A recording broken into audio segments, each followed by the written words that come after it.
Our last speaker tonight is Mel Blum. He is a real estate industry veteran with over 40 years of development experience on projects across the U.S. His notable past projects include Bloomberg's headquarters in Manhattan and the 220 Central Park South residential tower, which is currently in the final stages of construction. Mel's wife, Linda, passed away from bile duct cancer complications in 2007, and he was her primary caregiver. Just wanted to share a personal note about Mel. He funded a foundation called Can Live with his wife's oncologist, and CCF was a collaborator with them. He has also funded the foundation. He has funded Mayo Clinic, work at Mayo Clinic. He has funded MD Anderson. Mel has been a prolific supporter of cholangiocarcinoma research, and we're so pleased to have him here and share with us.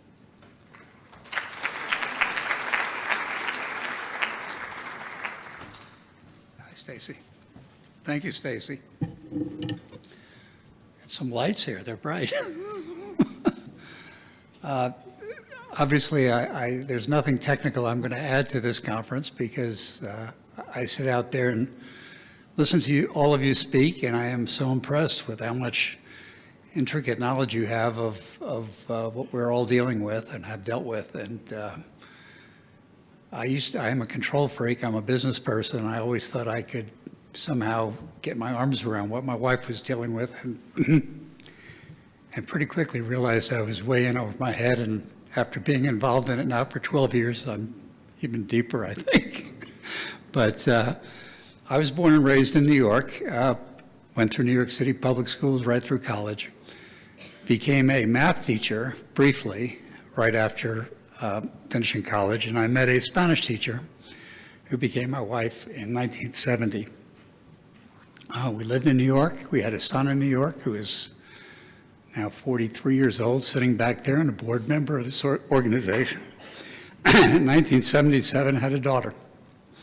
Life was good.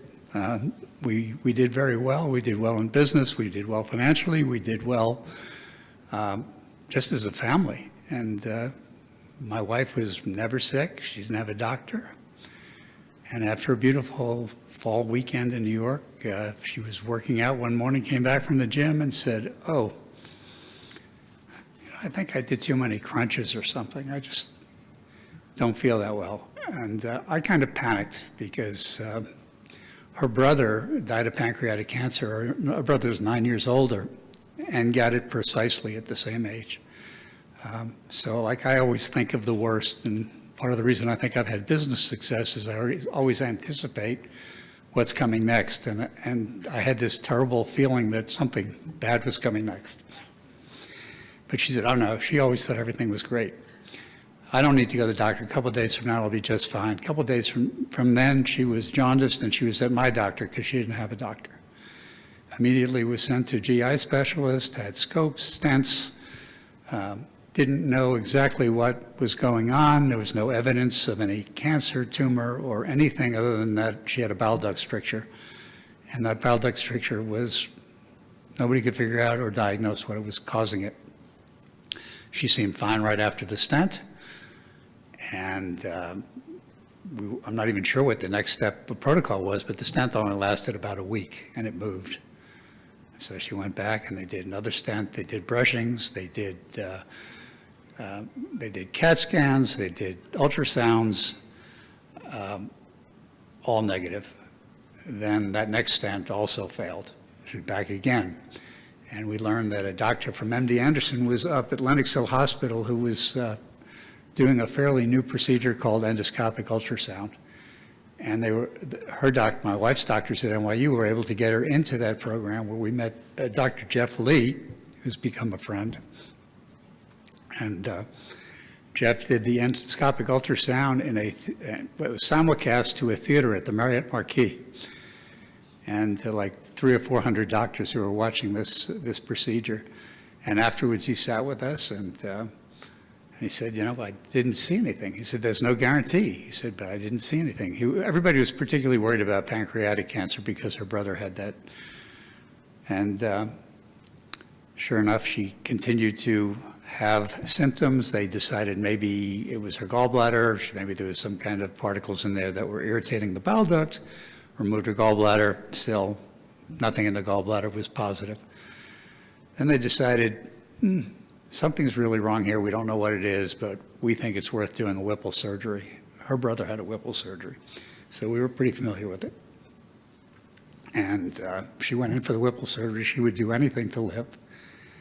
And they came back and they told us she had bile duct cancer. She had cholangiocarcinoma.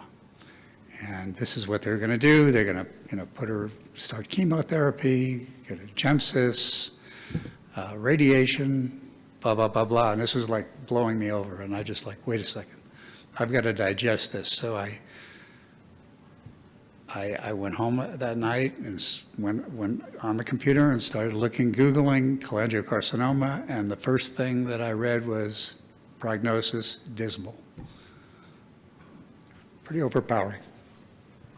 We had our case reviewed at Memorial Sloan Kettering and at MD Anderson, and we were feeling better about MD Anderson. We actually had a house in Houston not far from MD Anderson. It was winter. We just felt more upbeat and positive that we'd have a good outcome. And so she went down there to start treatment. I met her oncologist, Dr. Melanie Thomas, who was one of the founders of CamLive with me. I mean, she had the idea, it was already embryonic, but I just said, Melanie, let's go for it. She said, what do you need? She said, I need money. Okay, you got it. And I did it selfishly also. I did it for two reasons, 2 or 3 reasons. One of it was selfish because I wanted to know more. And I figured if I got involved in it, I'd meet a lot of people that are people in this room who knew a lot. And maybe there's something in there that I could learn from and pick a direction or evaluate the direction that her doctors at MD Anderson were going. And the other thing I got out of it was I could call any of them. I knew them on a first name basis. I had their cell phones. I could call them. So if I woke up in the middle of the night and I needed to call somebody, first thing in the morning I could call them and they'd take my call. So it was selfish. And when we founded that organization, we actually, I think Stacy, you came to the first meeting. I met Stacy. She was putting this together. I think her brother died right about the same time, right? Anyway, so let me just see if I missed the thought here.